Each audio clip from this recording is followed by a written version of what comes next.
Good afternoon, ladies and gentlemen, distinguished dignitaries, and the organizers.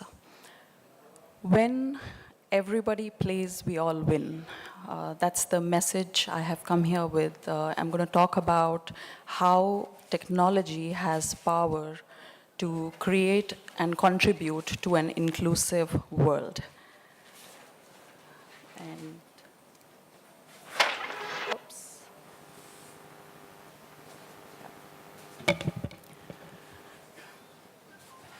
At Microsoft, our mission is to empower every person and every organization on the planet to achieve more.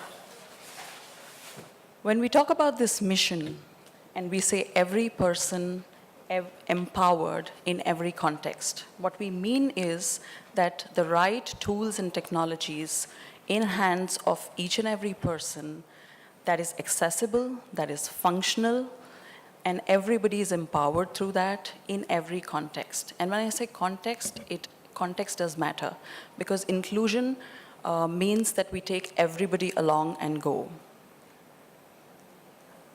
When we talk about disability in 20th century, I mean, it used to be long called a personal health condition. Today, we don't associate disability with a personal health condition. It is actually the barriers in the environment that does not allow the interaction of a person with that environment. So that mismatch of those interactions is actually disability. It's not a personal health condition that one should be associated with. 70%, more than 70% of disabilities are invisible. Somebody who is visually impaired or cannot hear properly or has hearing difficulties. And in today's scenario, when we are operating in a digital world where we have conference calls, we do video calls, and we talk to people, we don't know who sometimes is on the other side and whether or not they have any disability. So it is very important to understand that not every time we know that a person on the other side is disabled. Disability is just not permanent. It could be temporary. Somebody had an accident and temporarily they cannot move their arm. Or situational, a parent or anyone holding a little child. And today we almost all, given the digital world, we are working 24/7. We have technology with like a mobile phone in hand all the times we are responding. But it makes you disabled when you have those situational and temporary disabilities. And the exclusion can really harm everybody if the technology does not include everyone, if we don't think that the technology can help all these situations, and whether it's a temporary or a permanent, then it does not solve our mission or the purpose that we're talking about. Over 1 billion people in the world are suffering some or the other form of disability, whether it's permanent, temporary, or situational. And when we exclude them, it harms all of us. And I mean, it is so important that we take everybody along. And sometimes it's amazing that sometimes we say that this is a minority. 1 billion people cannot be minority. And also, it is interesting to know that in today's time, when we say that there is a dire need of having a good talent in every organization, imagine the untapped talent pool that's sitting out there, but we're not including them. Accessible technology empowers everyone, and here are a few reasons why we say so. It definitely boosts productivity. If you have people working with you in any form of disability and they have right tools and technologies with them, it definitely helps them to be more productive.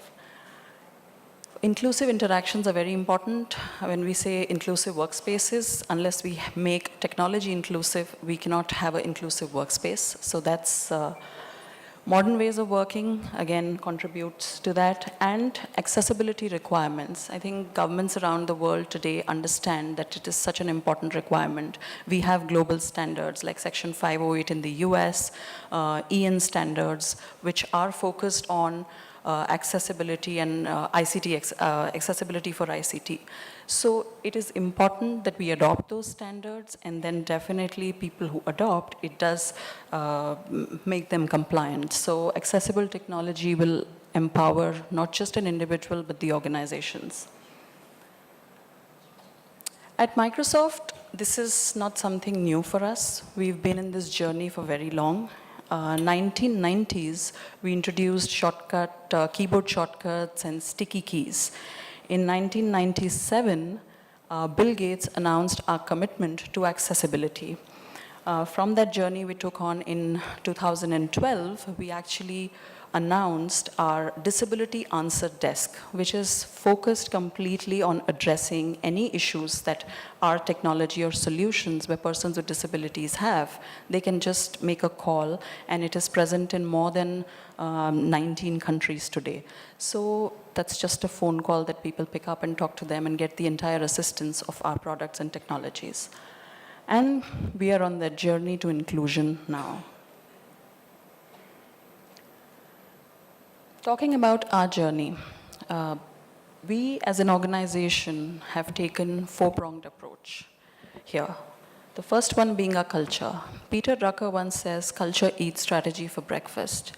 So as long as you have, no matter what your strategies, what your plans are, unless you have the right people in the organization, nothing will work well.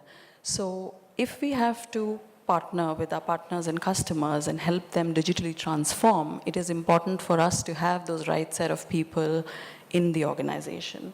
So we started working inside with our culture, and today we have a diverse culture where it is not just about the gender diversity, we have diverse ideas, people bringing onto the table, so diverse people having growth mindset where we don't fear to fail.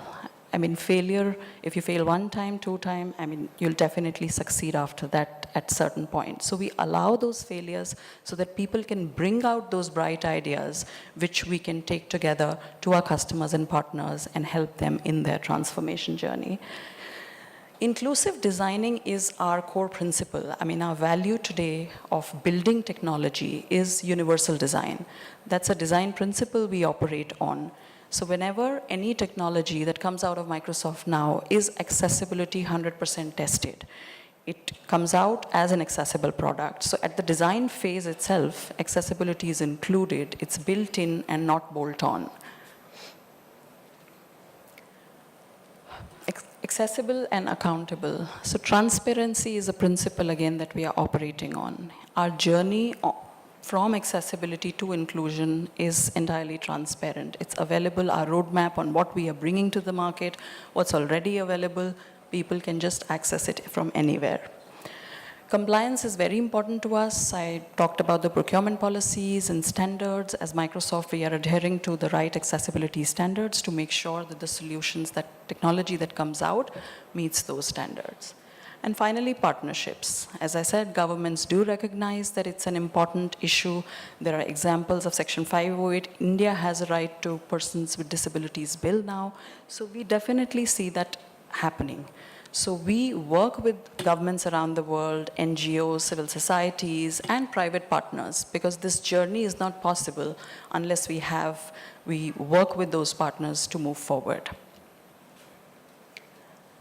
In today's time, when we say inclusive workspaces, inclusive education, anything we talk about, inclusive interactions are only possible when there's technology that can help them consume, communicate, and create. So the technology that we're talking about allows people to really consume the content that's there. They can communicate through that. There are technologies like Skype, which allows you to do that, and create further content. So we are a platform company. When we are providing a platform for people to go and create and digitally transform their organizations using those platforms. And some of the examples that I'm going to quickly talk about here when I say inclusive interactions, it's a very simple yet powerful tool called Learning Tools for OneNote. It is breaking barriers in learning and productivity. Started to address the needs of kids with learning disabilities like dyslexia, but actually now helping children who have who are trying to learn English, who have actually difficulty in reading out. So what this does is it just spaces out the sentences and in fact magnifies a single word, and it allows you to read it loud so that the child can really understand what he or she is reading. And it's a simple thing, no investment required, part of the already existing Office 365 that people are using. So it's OneNote, and learning tools for OneNote is the application. Dictate, another wonderful feature. Somebody who has difficulty in typing or a person who cannot see, it's so easy for them to just dictate and have the entire document typed out. It is a beautiful feature. That's my personal favorite. In the working environment today, at a drop of a hat, we are asked sometimes to make presentations. And certainly some of us are very good at it, and some of us do struggle at times to find out what can we put in this presentation for it to look more interesting for people who are looking at it. And this works beautifully well, which is called a design feature as part of the PowerPoint, where you just with a few clicks, you can get quickly creating a beautiful presentation and get going with it. So not just addressing the needs of persons with disabilities, but anybody who just struggles to create a PowerPoint at a short notice, just a few clicks and a few minutes, the job is done. Ease of Access Center is an inbuilt part of Windows 10, and people who are using the operating system, again, for persons with disabilities, features like narrator, magnifier, color contrasting, closed captions, keyboards, shortcuts, etc. Everything is just a click of a button, and it's all part of Windows 10. Finally, talking about investing in future. Artificial intelligence, machine learning, everything, it sounds so interesting, everybody's talking about it. But what really it means to us? What does it mean to invest in intelligent experiences and contextual synergies? As bold as an ambition that we have, the mission that we have, the opportunity in investing in these areas is limitless. But it does bring responsibility for us, and the responsibility to make sure that our partners, our customers are getting that right set of technology and tools in their hands, what we are aiming for. And is that really creating that independence when we talk about persons with disabilities? Another interesting fact that in fact I missed calling out before, when we talk about persons with disabilities and the numbers, imagine the population getting older. WHO has actually put out this, that by 2050, persons over 60 years of age, the population is going to double. So people who are going to age at that and may come up with some vision issues or mobility issues. Imagine people who are working today and then reach at that stage and may not be able to use technology that they're using today. That's not good. So that's the aim that we have, that we create that independence for each and everybody to go feel empowered and feel independent. Before I close my presentation, I have another video for you, which I'm going to play next. It's about a graphic designer who has Parkinson's. Imagine a graphic designer is required to draw things and write up. But with Parkinson's, you definitely get that problem that your hand shakes and you cannot move it. How one of our Microsoft research researcher working looked at that, and they said that no, this is something that we have to make sure that technology can support them. So they worked on a prototype, and how that prototype helped that girl. It's an amazing journey. And I'll just request them to play the video and have you all see it.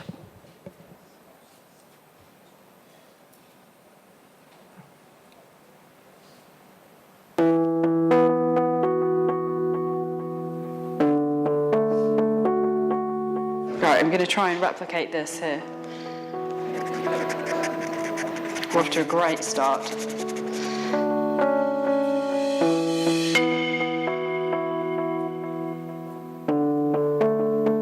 I tend to kind of just avoid doing sketching and writing now because it's not really worth it if you get something like that.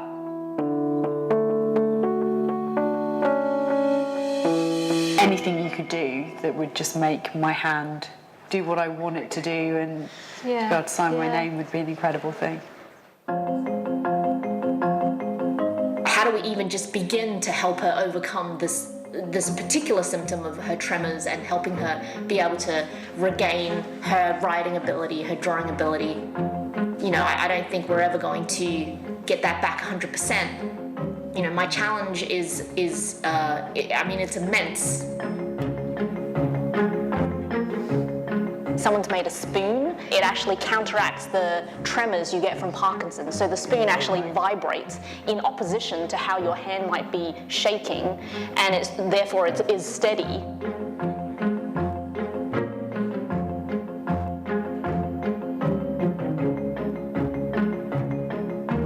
I'm making a very rough prototype. And what this board does is I can connect into it through these wires, these tiny coin cell motors. So these motors will vibrate. Hello. Hi, I'm Alison.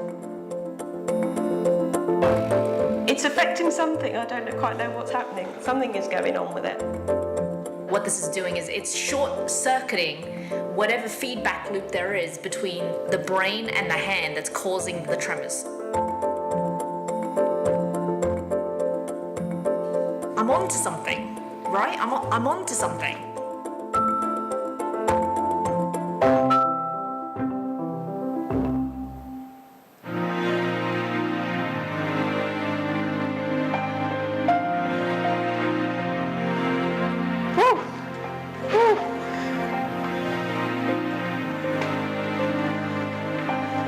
Jesus Christ.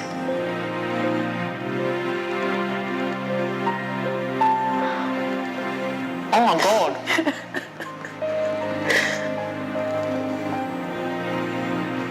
It makes me forget that I have a tremor.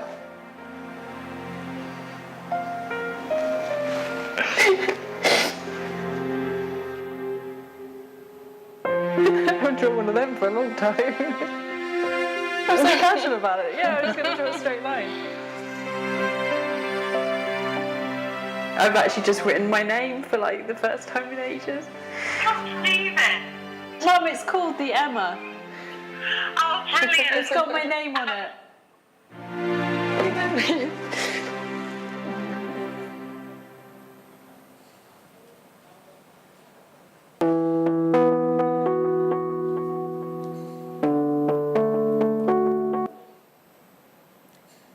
So that's what intelligent experiences do for you. That's what artificial intelligence can create, that independence for people. And technology is just, it's leapfrogged. It's going on and creating those for people.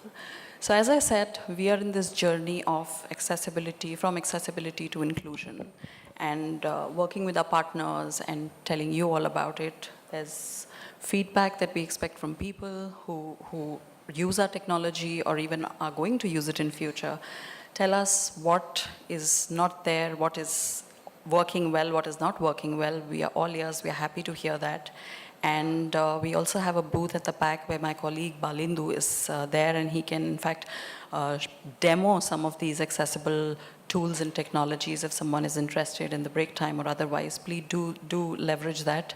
You can learn a lot more, because in my presentation I could only capture a few, but there are many more. It's been great to be here. Thank you so much. Yes. Karishma, thank you very much.